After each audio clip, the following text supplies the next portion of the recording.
प्रार्थना को पिता परमेश्वर अच्छी भूमि की तरह बनाइएगा, ताकि इसमें भी 100 गुना फल लाने वाला हो सके पिता परमेश्वर। पिता परमेश्वर, ये वचन आपने दिया है, इसके अच्छे से बांटा जाए पिता परमेश्वर, और इसमें हमारे जीवन में काम किया जाए पिता परमेश्वर। इस प्रार्थना को आपके बेटे मुंजी यीशु जो हमारा उद्धार करता है के नाम से मांगते सुने और ग्रहण कीजिए पिता, आमीन। आज का जो टॉपिक हमें मिला है वह है प्रार्थना के संबंध में कुछ आधारभूत बातें। मसीह जीवन, यदि हम प्रार्थना को हटा दें तो कुछ भी नहीं है। यीशु मसीह ने जब अपनी सेवकाई करी थी तब उन्होंने नहीं सिखाया था कि मिनिस्ट्री कैसे करते हैं या फिर कुछ और कैसे करते हैं, परंतु उन्होंने चेलों को प्रार्थना कैसे करते हैं वह सिखाया था। प्रार्थना एक मसीह के जीवन में, इवन बहुत से लोग भी जो कि मसीह को नहीं जानते प्रार्थना करते हैं। इसीलिए हमें वचन आज के इस टॉपिक में मिलता है कि प्रार्थना के संबंध में कुछ बातें जिससे हम जान सके कि क्यों हमारी प्रार्थना जो है वो एक्सेप्ट नहीं हो रही, वह कबूल नहीं की जा रही है। हम देखते हैं कि पहली चीज़ कि हम क्या बोलते हैं, वर्ड। जब हम वचन में से देखते हैं तो स्टार्टिंग में पहली उत्पत्ति की आयत में हमें मिलता है कि परमेश्वर ने बोला और पूरी सृष्टि बन गई। कोई हाईटेक मॉडर्न टेक्नोलॉजी उन्होंने यूज़ नहीं करी, परंतु सिर्फ परमेश्वर का वचन इतना सामर्थ्य है कि वह कुछ भी कर सकता है, इवन हमारे सोच से परे है। और इसीलिए जब हम परमेश्वर के सामने जाएं तो हम अपने शब्द हम किस रीति से यूज़ करते हैं। कई बार हमारा प्रार्थना एक डेली रूटीन हो जाता है कि oh god thank you for this food, thank you so much. ये वर्ड हम क्या यूज़ कर रहे हैं परमेश्वर के सामने, वह एक आदर योग्य। हम जब किसी अपने से बड़े के सामने जाते हैं तो हम झुक कर उन्हें दंडवत करते हैं, हम उन्हें praise the Lord, good evening, उनकी इज्जत करते हैं। यहाँ तो सर्वशक्तिमान पिता है जिसने कायनात एक छोटी से छोटी जीव से लेकर सबसे बड़ी मनुष्य जाति को बनाया, उसके सामने हम क्या बोल रहे हैं। हम देखते हैं कि निर्गमन उसका 20वां अध्याय उसके 7वें वर्ष में क्या लिखा है। यदि किसी को मिलती है तो तू अपने परमेश्वर का नाम व्यर्थ न लेना, क्योंकि जो यहोवा का नाम व्यर्थ ले वह उसको निर्दोष न ठहराएगा। हम जब प्रार्थना करते हैं तो वचन हमें बताता है कि अन्य जातियों के समान नहीं जो जपते रहते हैं, मंत्र पढ़ते रहते हैं, तो उस रीति से हम प्रार्थना ना करें कि। और इसीलिए हम वचन, हमें ये 10 कमांडमेंट्स में हमें मिलता है कि अपने व्यर्थ ना लो परमेश्वर का नाम। और जो प्रार्थना करनी है परमेश्वर से मांगना है, क्योंकि उसके काम हमेशा धर्मियों की ओर लगे रहते हैं। हम आगे पढ़ते हैं भजन संहिता उसका 19 उसका 14 आयत।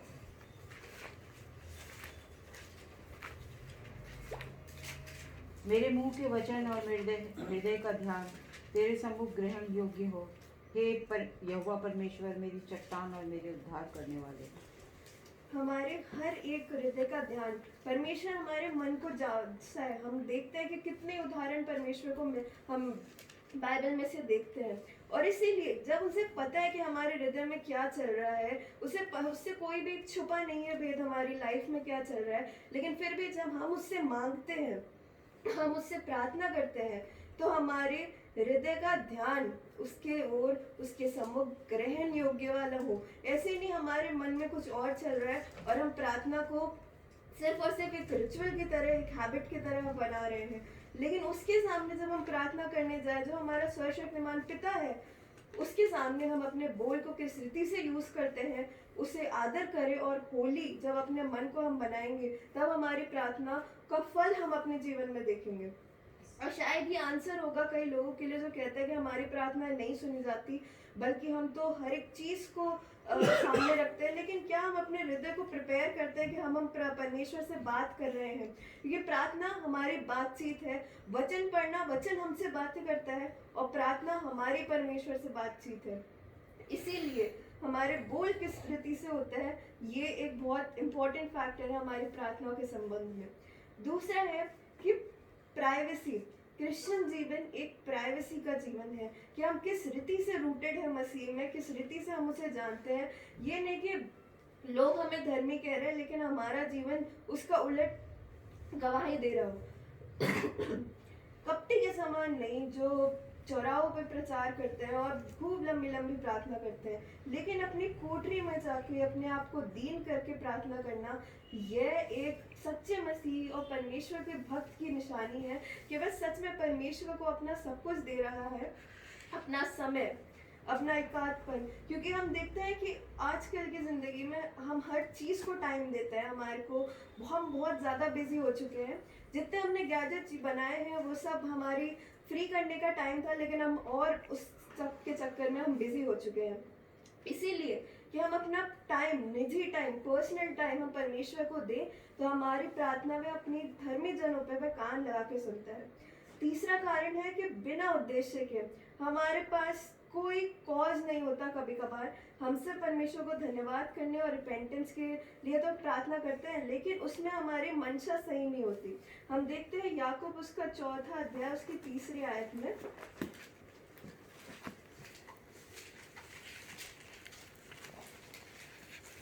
तुम मांगते हो और पाते नहीं, इसलिए कि बुरी इच्छा से मांगते हो ताकि अपने भोग विलास में उड़ा दो। बिना उद्देश्य के हमें बस चाहिए पैसे। हमें किस लिए चाहिए, हमें क्या करना है उसका हमें नहीं पता, बस हमें प्रार्थना करनी है कि आज हमें पैसे दे दीजिए।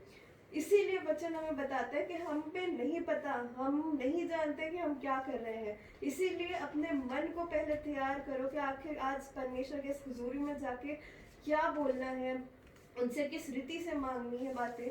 और इसीलिए एक उद्देश्य होना ज़रूरी है कि हमारी प्रार्थनाओं का कोई, जो हमने पढ़ा कि मांगते हुए पाते नहीं, इसीलिए कि तुम्हारी बुरी इच्छा है, कि तुम्हें पता ही नहीं है कि तुम्हें क्या मांगना है, और अपने भोग विलास में तुम उसे उड़ा भी दोगे। अनरियलिस्टिक प्रेयर हम देखते हैं भजन संहिता उसका 34 अध्याय उसकी 18 आयत में लिखा है,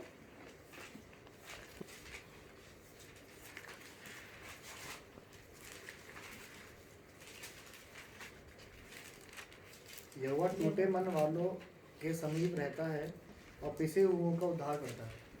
परमेश्वर जब भी हम एक मंशा में होते हैं, हमारे मन में कोई बात हमें चुभ रही होती है, तो वह कभी तुच्छ नहीं जानता। वह टूटे मन वालों को कभी तुच्छ नहीं जानता। उसकी कान हमेशा हमारी अगुवाई पे लगे रहते हैं। हम प्रार्थना कर रहे हैं, पर किस बात के लिए हम प्रार्थना कर रहे हैं, यह आज हमें पता होना ज़रूरी है, ताकि हम परमेश्वर के सामने अपनी मुरादें अच्छी तरीके से हम उसे देख सकें, और हमारी प्रार्थना जो हम कर रहे हैं परमेश्वर के साथ वह पूरी होने वाली हो सके, ताकि वह गवाही ठहरे परमेश्वर की ओर से। हम देखते हैं कि योना नबी ने, जब वह मगरमच्छ के पेट में था, वहाँ पर उसने प्रार्थना यह नहीं करी कि वह मुक्त हो जाए, फ्री हो जाए। हम देखते हैं योना उसको 2 अध्याय उसके 9वें वचन में लिखा है, परंतु मैं ऊंचे शब्द से धन्यवाद करके तुझे बलिदान चढ़ाऊंगा, जो मन्नत मैंने मानी उसको पूरी करूंगा। उद्धार यहोवा ही से होता है। यहाँ पर योना नबी जो इतनी मुश्किल परिस्थिति में है, यहाँ पर वह बहुत चीज़ें मांग सकता था, पर उसने धन्यवाद का बलिदान चढ़ाऊंगा लिखा है, कि वह थैंक यू कह रहा है, ग्रेटफुल है कि उस परमेश्वर ने उसे इस स्थिति में रखा। वह बहुत कुछ कह सकता था। इसीलिए वचन हमें सिखाता है कि अपने बोल को किस रीति से हम बोलते हैं, वो आज हमें देखने की जरूरत है। भजन संहिता उसका 41 अध्याय उसके 5 से 9 आयतों में लिखा है,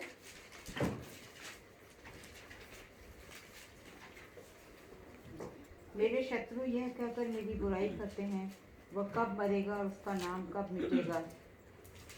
जब वह मुझसे मिलने को आता है तब वह व्यर्थ बातें बकता है, जबकि उसका मन अपने अंदर अधर्म की बातें संचय करता है और बाहर जाकर उसकी चर्चा करता है। मेरे सब बैरी मिलकर मेरे विरुद्ध कानाफूसी करते हैं, वे मेरे ही विरुद्ध होकर मेरी हानि की कल्पना करते हैं। वे कहते हैं, इसे तो कोई बुरा रोग लग गया है, अब जो ये पड़ा है तो फिर कभी उठने का नहीं। और मेरा परम मित्र जिस पर मैं भरोसा रखता था, मेरी रोटी खाता था, उसने भी मेरे विरुद्ध लाठी उठाई है। परंतु मैं, हे यहोवा, तू मुझ पर अनुग्रह कर, मुझको उठा कि मैं उनको बदला दूं। यहाँ पर दाऊद इस रीति से हमें समझा रहा है कि जब ये सब सिचुएशन हो रही है उसके साथ, कि उसके आसपास वाले ही उसके शत्रु हो चुके हैं, उसके परम मित्र भी उसके साथ नहीं रहा है, और लोग उसके बारे में कानाफूसी करते हैं, वह परमेश्वर से प्रार्थना कर रहे हैं कि परमेश्वर तू मुझ पर अनुग्रह कर। हम यहाँ पर होते तो हम ये कहते कि उसने मेरे तरफ ये करा। हम उन सब की चर्चा गॉसिप करते परमेश्वर से, क्रिप करते परमेश्वर के सामने कि उसने मेरे साथ ऐसा करा, आपने मेरे को बेस्ट फ्रेंड दिया, उसने मेरे साथ ऐसा करा। लेकिन क्या सही तरीका है यह हुआ परमेश्वर से प्रार्थना करने का कि तू मुझ पर अनुग्रह कर, कि मुझे उठा, कि मैं उनके बदला दे सकूं। परमेश्वर आप मुझ पे अनुग्रह कीजिए। जब हम परमेश्वर को एक चैलेंज देते हैं कि परमेश्वर यदि आपने ये किया, मेरे मम्मी की गवाही है, और जब हमारी एक CBN TV जब गवाही लेने आई थी तो उनकी पूरी गवाही सिर्फ एक चैलेंज की प्रार्थना पे है कि परमेश्वर यदि तूने मेरे पति को चंगा किया तो मैं अपने जीवन को दे दूंगी। यहाँ पे रिक्वेस्ट थी, यहाँ पर परमेश्वर से एक चैलेंज था कि परमेश्वर हम जानते हैं कि तू ये सब करने वाला है, आज अपना जलाल हमारे जीवन में दिखा। ये प्रार्थना पूरी हो ताकि ये मैं आपके जीवन को अपने गवाही के रूप में सौंपूं आपको। यह परमेश्वर चाहता है कि हमारा जीवन एक गवाही के रूप में हो ताकि हम एक चैलेंज के साथ परमेश्वर के सामने जाए। हम परमेश्वर के वचन को हमने सुना है, उसके अद्भुत कार्य को सुना है, हम उस अद्भुत कार्य करने वाले परमेश्वर को परख के देखें वो कैसे भला है। आगे हम चलते हैं कि एक कर्ज या जेलसी की प्रार्थना जो हम करते हैं, भजन संहिता उसका 66 अध्याय उसकी 18वीं आयत में लिखा है, यदि मैं मन में अनर्थ की बात सोचता तो प्रभु मेरी न सुनता। वह मेरे मन को जांचता है, वह मेरे मन को पढ़ता है कि आज मेरा बेटा किस मंशा से मेरे पास आएगा, बैठेगा और मुझसे क्या मानेगा।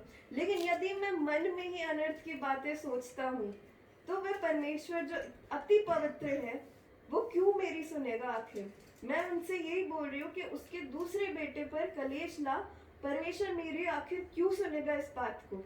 इसलिए हमारे प्रार्थना के संबंध में कि हम क्या बोल रहे हैं, किस मंशा से बोल रहे हैं, वह आज हमें जानने की जरूरत है, क्योंकि परमेश्वर का कलाम हमें बताता है कि किस प्रार्थनाओं को वो सुनता है और किन प्रार्थनाओं पे वह बिल्कुल कान और मन नहीं लगाता।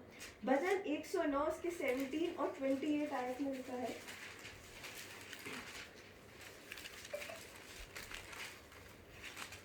वह शाप देने से प्रीति रखता था और शाप उस पर आ पड़ा। वह आशीर्वाद देने से प्रसन्न न होता था, इसलिए आशीर्वाद उससे दूर रहा। यहोवा की ओर से मेरे सब विरोधियों को और मेरे विरुद्ध बुरा कहने वालों को यही बदला मिले। 28 वे कोसते तो रहे परंतु तू आशीष दे, वे तो उठते ही लज्जित हों परंतु तेरा दास आनंदित हो। हम किस विधि से कि हम देखते हैं कि यहाँ पे भी दाऊद हमें बता रहा है कि वह श्राप देने से प्रीति रखता था और जो उसने बोला वो उसी पे आ गया। वह दूसरों को श्राप दे रहा है लेकिन उस पे ही श्राप आ पड़ा है कि वह आशीर्वाद देने से वो अंदर ही अंदर प्रसन्न नहीं होता, लेकिन इसीलिए वो आशीर्वाद उससे भी दूर रहा। इसीलिए वचन पे बहुत ज़्यादा एम्फसाइज करता है। हम आगे देखते हैं कि जब इजरायली से छुड़ा कर परमेश्वर उन्हें ले जा रहा था तो वह भी कुड़कुड़ा रहे थे, बुड़बुड़ा रहे थे, और इस पर परमेश्वर ने उन पर बहुत ज़्यादा एंगर हुए, उन पर बहुत ज़्यादा परमेश्वर ने अपना क्रोध को बरसाया क्योंकि वह बुड़बुड़ा रहे थे हर एक चीज़ में। जब परमेश्वर ने उनसे वादा कर रखा है कि वह उन्हें एक अच्छे देश में ले जाएगा जहाँ मधु और दूध की धाराएं बहती हैं, आज भी परमेश्वर ने हमसे वादा कर रखा है कि वह उन्हें अपने अपने स्वर्गीय घरानों में ले जाएगा। लेकिन आज भी हम बुड़बुड़ाते हैं अपनी हर एक चीज़ों के लिए जो कि हमारे वश में नहीं है, जो कि गलत है, जिसका हम कुछ कर नहीं सकते। इसीलिए परमेश्वर का क्रोध हमारे जीवन में आता है और हमारी प्रार्थनाएं हमारी स्वीकार नहीं की जाती क्योंकि हमारे मन में वो अभी तक वो खटक रही होती है बात कि उस टाइम तो परमेश्वर ने मुझे मदद नहीं करी थी। हम देखते हैं भजन संहिता उसका 80 अध्याय उसकी 4 आयत में लिखा है, हे सेनाओं के परमेश्वर यहोवा, तू कब तक अपनी प्रजा की प्रार्थना पर क्रोधित रहेगा। इसीलिए जब हम बुड़बुड़ाते हैं तब परमेश्वर हमारी प्रार्थनाओं पर क्रोधित रहता है कि हम जितना परमेश्वर से मांग ले, एकजुट होके मांग ले, 3-4 जने होके मांग ले, लेकिन फिर भी यदि हमारी मंशा ये है तो परमेश्वर हमारी प्रार्थनाओं पर भी क्रोधित रहता है। मत्ती 5 उसके 44 अध्याय में आयत में लिखा है, शत्रु के लिए प्रार्थना।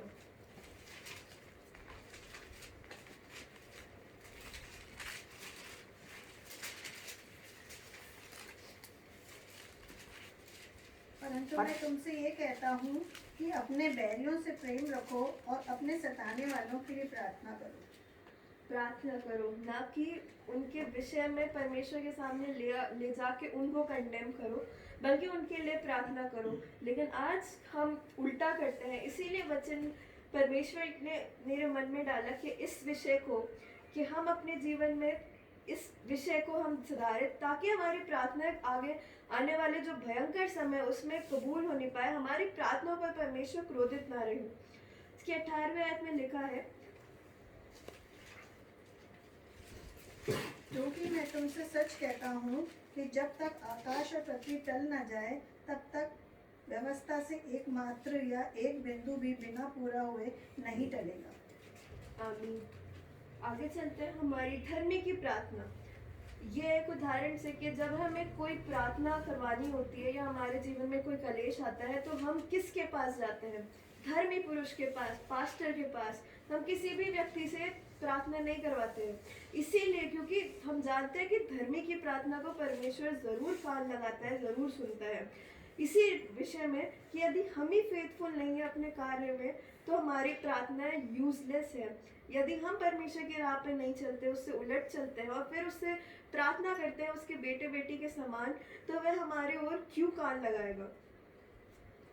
बल्कि अगर एक धर्मी पुरुष जो परमेश्वर के कार्य पे उस पे चलता है, जो परमेश्वर कहता है उसे मानता है और उसे अपने जीवन में लाता है, उसकी प्रार्थना को परमेश्वर हाँ और आमीन में पूरा करता है।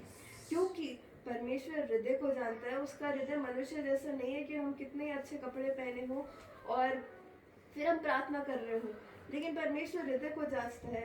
हम देखते हैं यूहन्ना 15 उसका 7वां आयत में लिखा है, यदि तुम मुझ में बने रहो और मेरा वचन तुम में बना रहे तो जो चाहो मांगो और वह तुम्हारे लिए हो जाएगा। यहाँ पर बहुत ही सुंदर रीति से परमेश्वर ने कहा है जो चाहे मांगो। बस उसके ऊपर 2 कंडीशन दे रखी है, यदि तुम मुझ में बने रहो और मेरे वचन तुम में बना रहे। 2 चीज़ें, सिर्फ और सिर्फ 2 चीज़ें। और इसी वजह से हमारी प्रार्थनाएं कि वही डिसाइड करते हैं कि हमारी प्रार्थना एक्सेप्ट हो रही है या फिर वो परमेश्वर के सामने हमारी प्रार्थना का उत्तर नहीं मिल पा रहा है। कि यदि परमेश्वर ही हमें बना नहीं है, उसकी बातें ही हमें बनी नहीं है, तो परमेश्वर से जो कुछ मांग लो वो हमारे लिए क्यों करेगा? उसकी आशीषों की कोई सीमा नहीं है। हमने अभी पढ़ा जकरिया में से उसका 9वीं और 7वां अध्याय उसकी 9 आयत में,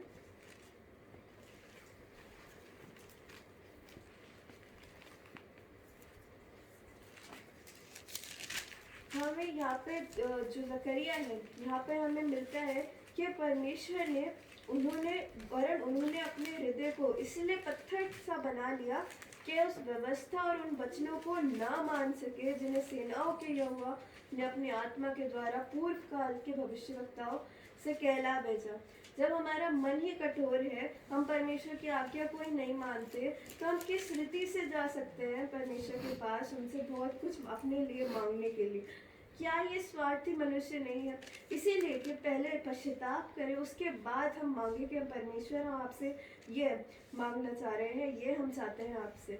सेनाओं के यहोवा का यही वचन है। यह एक पावरफुल वचन है जो हमें आज सीखने की जरूरत है।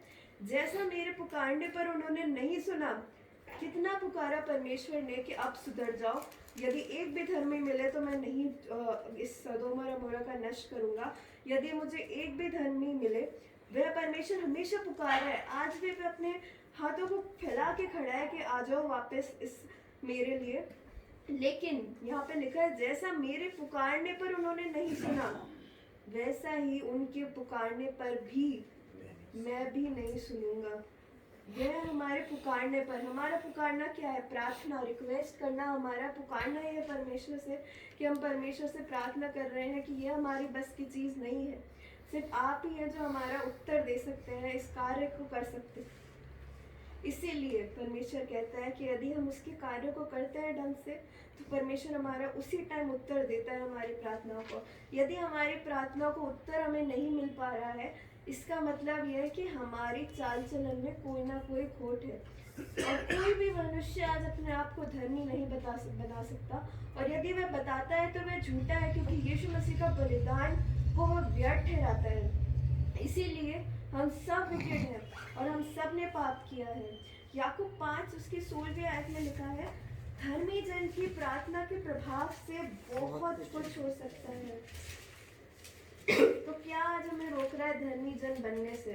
इसलिए तुम आपस में एक दूसरे के सामने अपने अपने पापों को मान लो और एक दूसरे के लिए प्रार्थना करो, जिससे चंगे हो जाओ। धर्मी जन की प्रार्थना के प्रभाव से बहुत कुछ हो सकता है। इसीलिए कि कई प्रार्थनाएं बहुत ही मिराकुलसली आंसर होती हैं और कई प्रार्थनाओं का आंसर हमें आज तक नहीं मिल पाता। हम देखते हैं यशायाह उसका 50 अध्याय उसकी 4थी आयत में लिखा है,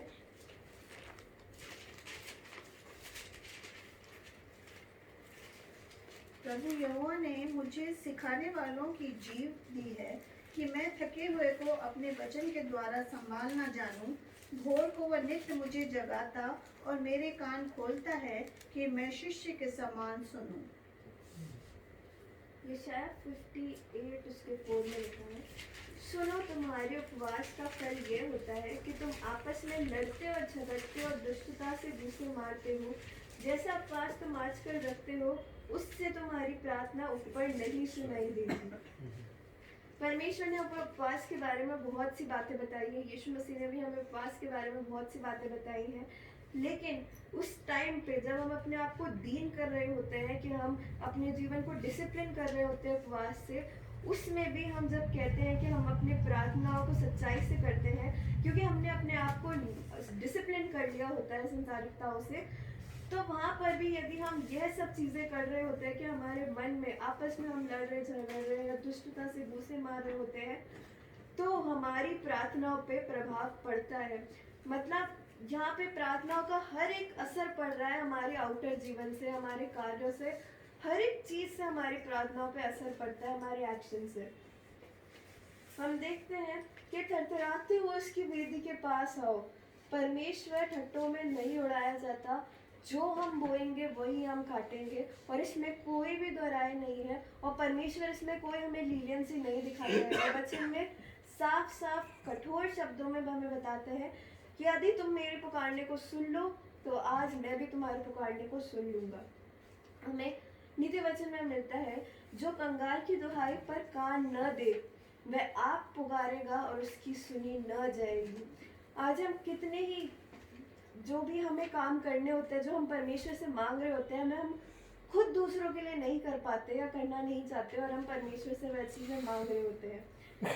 इसमें हम उदाहरण देते हैं कि वह चुंगी लेने वाले और फरीसी का, कि वह खुद वहाँ पे उसने खुद को नम्र किया कि हाँ मैं पापी हूँ, मैं मान रहा हूँ कि मैं पापी हूँ और अब मैं प्रार्थना कर रहा हूँ आपसे कि आप मेरे जीवन में आइए। लेकिन हम आज उस फरीसी के साथ सामान्य है कि मैं तो उपवास रखता हूँ, मैं तो यहाँ पे 2 बार अपने हफ्ते में उपवास रखता हूँ, मैं तो पूरा तोरा पढ़ा है, वचन पढ़ा है। इसीलिए आज हमें अपने एक्शंस पे रखने की ज़रूरत है। और 6वां हमारा पॉइंट है कि अपनी रक्षा के लिए हम पर प्रार्थना करें। भजन संहिता उसका 120 अध्याय उसकी 2 से 7 आए।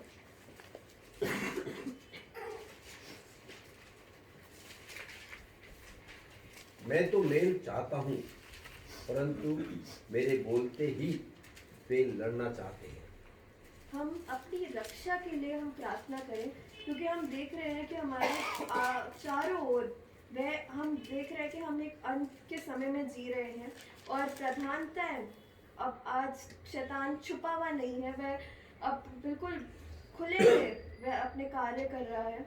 इसीलिए हम अपनी जो भी प्रार्थना करते हैं वह व्यर्थ की चीज़ों से हटके, कि मुझे ये चाहिए संसारिकता में, वो चाहिए, कि परमेश्वर के दूतों का बाड़ा मेरे चारों ओर रहे, मेरे परिवार के चारों ओर रहे, ताकि जो भी शैतान की युक्ति है मेरे को गवाही देने से रोकने के लिए, वचन पढ़ने से रोकने के लिए वह आज असमर्थ हो। अपनी रक्षा के लिए हम प्रार्थना मांगे, ताकि हम कभी हमें लगता है कि हम प्रार्थना ही करना भूल जाते हैं, वचन पढ़ना भूल जाते हैं, और ये आज की एक बहुत बड़ी विडंबना है। इसीलिए अपनी रक्षा के लिए हम प्रार्थना करना शुरू करें कि परमेश्वर, तू जो अति करुणामय है और सामर्थी है, अपने दूतों को भेज, अपनी पवित्र आत्मा को उंडेल, ताकि मेरी फैमिली बची रहे।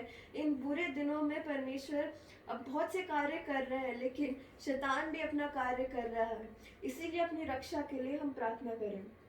हम देखते हैं प्रकाशित वाक्य उसका 20वां अध्याय उसकी 12 से 13 आयत में लिखा है।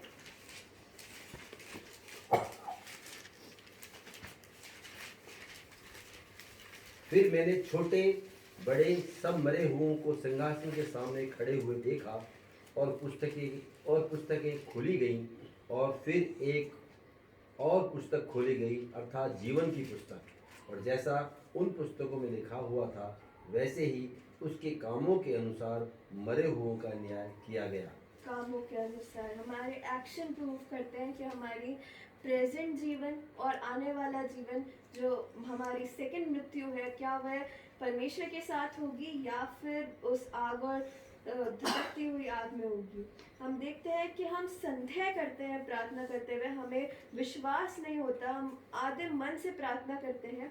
हम देखते हैं याकूब उसका 1 अध्याय 5 से 8 में लिखा है कि विश्वास हमारे क्रिश्चियन की लाइफ में, मसीह जीवन में एक बहुत बड़ा रोल प्ले करता है। यदि विश्वास ही नहीं है तो हमारा हर एक चीज़, मानना, बोलना, प्रार्थना करना, वचन पढ़ना, सब व्यर्थ है।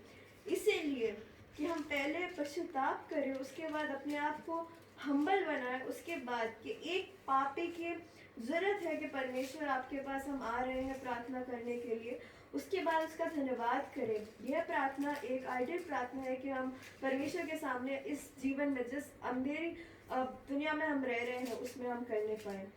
हम देखते हैं दानियल उसका 6 अध्याय उसकी 10 से 11 आयत में लिखा है।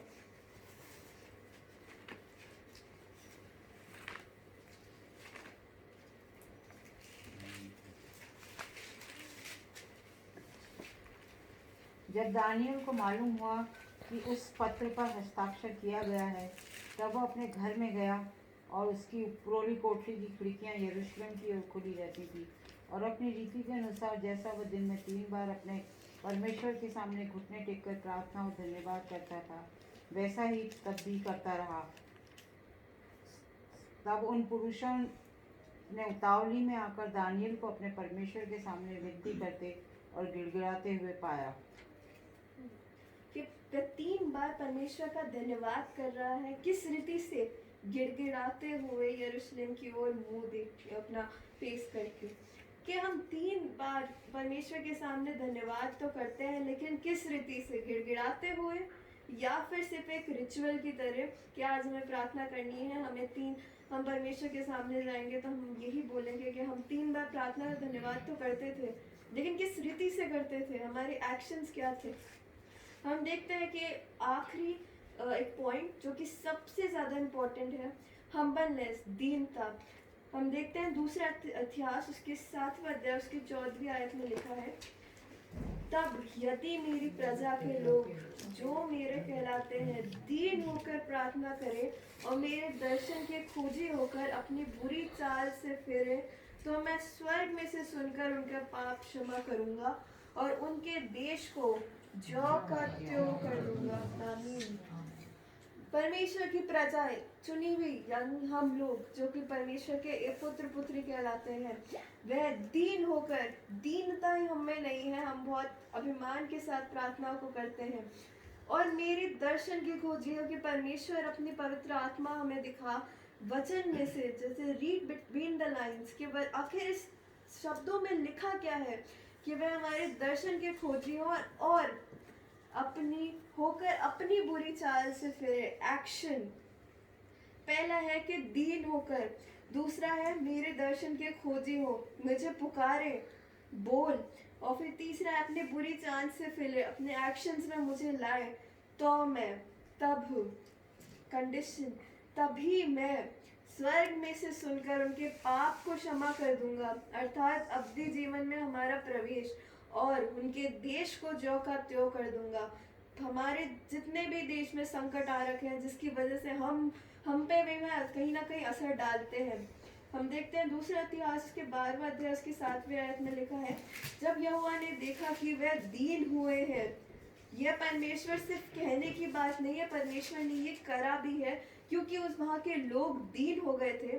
तब यहोवा का वह वचन शमाया के पास पहुंचा, वे दीन हो गए हैं, मैं उनको नष्ट ना करूंगा, न उनका कुछ बचाव करूंगा, और मेरी जलजलाहट शीशक के द्वारा यरूशलेम पर न भटकेगी। हालेलुया। परमेश्वर का जो भी वचन है वह ताया हुआ है और वह संपूर्ण होता है। यदि परमेश्वर ने कहा है कि वह इतने भयानक पाप के बाद भी जो भी उन्होंने लोगों ने किए है परमेश्वर के विरुद्ध, क्योंकि हम देखते हैं कि पवित्र आत्मा के विरुद्ध में यदि बोल भी जाए तो वह पाप कभी क्षमा नहीं हो सकता, लेकिन यहाँ पर परमेश्वर के विरुद्ध भी बोला है लोगों ने बहुत कुछ, और इसी परमेश्वर ने बोला है यदि मैं ये सब करके प्रार्थना करे तो मैं स्वर्ग से सुनकर उनका पाप को क्षमा कर दूंगा। और यहाँ परमेश्वर ने किया भी है, वह देखता है अपनी प्रजा पर कि वह दीन हुए हैं, और उनको नष्ट ना करूंगा, और ना यरूशलेम पे परमेश्वर की वह क्रोध भड़का। हम देखते हैं एजरा उसका 8वां अध्याय उसकी 21 आयत में लिखा है, तब मैंने अर्थात अहावा नदी के तट पर उपवास का प्रचार इस आशय से किया कि हम परमेश्वर के सामने दीन हो, और उसके सामने अपने बाल बच्चों और अपनी समस्त संपत्ति के लिए सरल यात्रा मांगी। कि अपने दीनता से यदि हमने प्रार्थना नहीं करी, एजरा परमेश्वर का दास था, परमेश्वर ने उसे चुना था, लेकिन यहाँ पर वह उपवास के साथ साथ दीन भी हुआ है, हम्बल भी हुआ है, उसने अपने खुद को हम्बल किया, हम्बलनेस के साथ उसने प्रार्थना को करा है कि हमारी आगे का मार्ग जो है वो सरल हो। हम देखते हैं कि आज हमारे जीवन को जीना पृथ्वी पर और बेहद बहुत कठिन होता जा रहा है, इसलिए हम दीनता के साथ प्रार्थना को करें और परमेश्वर हमारे लिए आगे की यात्रा को सरल जरूर बनाएंगे। आमीन। हम देखते हैं यशायाह 57 उसकी 15वीं आयत में लिखा है,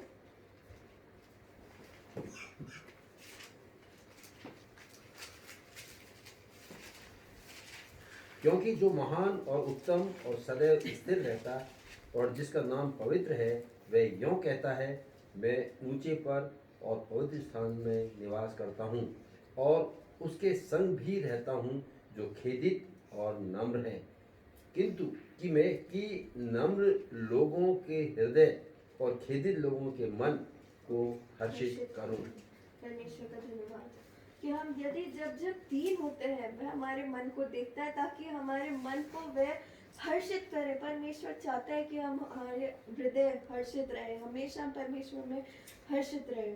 हम परमेश्वर को धन्यवाद की प्रार्थना के साथ साथ खुद को बूस्ट ना करें, खुद को बहुत ज़्यादा अहंकारी ना बनाए, परंतु दीनता के साथ परमेश्वर से प्रार्थना करें, और परमेश्वर बहुत से मिरेकल हमारे जीवन में करने के लिए रेडी बैठे हैं। रोमियो उसका 12 अध्याय उसकी 30वीं आयत से लिखा है, क्योंकि मैंने उस अनुग्रह के कारण जो मुझको मिला है तुम में से हर एक से कहता हूँ कि जैसा समझना चाहिए उससे बढ़कर कोई भी अपने आप को न समझे, पर जैसे परमेश्वर ने हर एक को विश्वास के परिणाम के अनुसार बांट दिया है, वैसे ही सुबुद्धि के साथ अपने को समझे। वैसे ही हम जो बहुत है मसीह में एक देह होकर आपस में एक दूसरे के अंग है। भाईचारे और प्रेम के साथ एक दूसरे से स्नेह करो, परस्पर आदर करने में एक दूसरे से बढ़े चलो, आपस में एक सा मन रखो, अभिमानी ना हो परंतु दीनों के साथ संगति रखो, अपनी दृष्टि में बुद्धिमान न हो। वह कभी भी नहीं चाहता कि उसके बेटे बेटियों बूझफुल हो या प्राइड हो। इसीलिए 1 कुरिन्थियों का 1 अध्याय उसकी 28 से 29 आयत में लिखा है, और परमेश्वर ने जगत के नीचों और तुच्छों वरन जो है भी नहीं उनको भी चुन लिया है कि उन्हें जो है व्यर्थ ठहराए, ताकि कोई प्राणी परमेश्वर के सामने घमंड ना कर पाए। इसीलिए हमारी प्रार्थनाएं कभी कभार नहीं सुनी जाती, क्योंकि हम अपने आप में बहुत ज़्यादा रखते हैं कि हम ये संभाल लेंगे, लेकिन क्योंकि हमारा ये रूटीन है, परमेश्वर इस विषय को हम आपके सामने भी ले आते हैं। परंतु हम दानियल की तरह गिड़गिड़ाते हुए धन्यवाद के साथ परमेश्वर के सामने ये सब अपनी प्रार्थना को लाए। हम देखते हैं अय्यूब उसका 5वां अध्याय की 17 से 18 आए।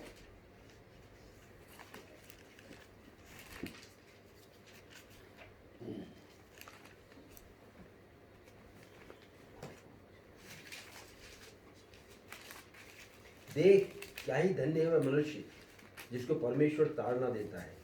इसलिए तू सर्वशक्तिमान की ताड़ना को तुच्छ मत जान, क्योंकि वही घायल करता और वही पट्टी भी बांधता है, वही मारता है और वही अपने हाथों से चंगा भी करता है। धन्य है वो पुरुष, धन्य है हम जब परमेश्वर हमारे जीवन में ऐसी कोई बात रखता है जिसके विषय में हम परमेश्वर से प्रार्थना करने पाते हैं, और उसे हम तुच्छ ना जाने उस ताड़ना को, परंतु वे उसे अवसर समझे कि हम परमेश्वर के सामने लाए। और अंतिम जो पॉइंट है कि हम परमेश्वर की प्रार्थना को हमेशा लास्ट में ही रखते हैं। अभी जब हम रुखसत हो रहे थे घर से, तब यह बात मम्मी ने बताई कि जब हम प्रार्थना डॉक्टर के पास जाते हैं कि सबसे पहले हम जब डॉक्टर जवाब दे देता है उसके बाद हम प्रार्थना करते हैं कि अब हमारा क्या होगा। लेकिन जब हम प्रार्थना को सबसे पहले रखते हैं, डॉक्टर के पास जाने से पहले जब हम प्रार्थना करते हैं कि परमेश्वर हम इस डॉक्टर के पास जा रहे हैं, उन्हें दीजिएगा कि वे अच्छे से ट्रीटमेंट करें और हमारे जीवन में पिता परमेश्वर जो भी बीमारी आपने लाई है, पिता परमेश्वर जो भी आई है, चाहे आपकी तरफ से हो या ना हो, वह आपके नाम से दूर होने वाली हो सके। वह प्रेयर को हम फर्स्ट प्रायोरिटी बनाए हर एक चीज़ में। ज़रूरी नहीं है कि बस जब हम सुबह उठते हैं या रात में सोते हैं, जब भी हम कुछ भी करते हैं कार्य जो कि महत्वपूर्ण है, उसमें हम प्रार्थना को फर्स्ट विषय करें, ना कि लास्ट। सब खत्म हो जाने पर हम प्रार्थना कर रहे हैं कि अब हम इस बीमारी को पिता परमेश्वर बचा लीजिए। इसीलिए हमें वचन बताता है कि जब हम प्रार्थना को फर्स्ट प्रायोरिटी देते हैं, परमेश्वर को फर्स्ट प्रायोरिटी देते हैं, तो हमारे जीवन में अद्भुत रीति से कार्य होते हैं। प्रार्थना के संबंध में कलेश मतभेद सबके ऊपर अगर हम परमेश्वर की स्तुति को रखें, परमेश्वर की बातों को रखें, तो परमेश्वर हमारी प्रार्थना को सुनकर कहेगा आमीन। आप सभी को जय मसीह।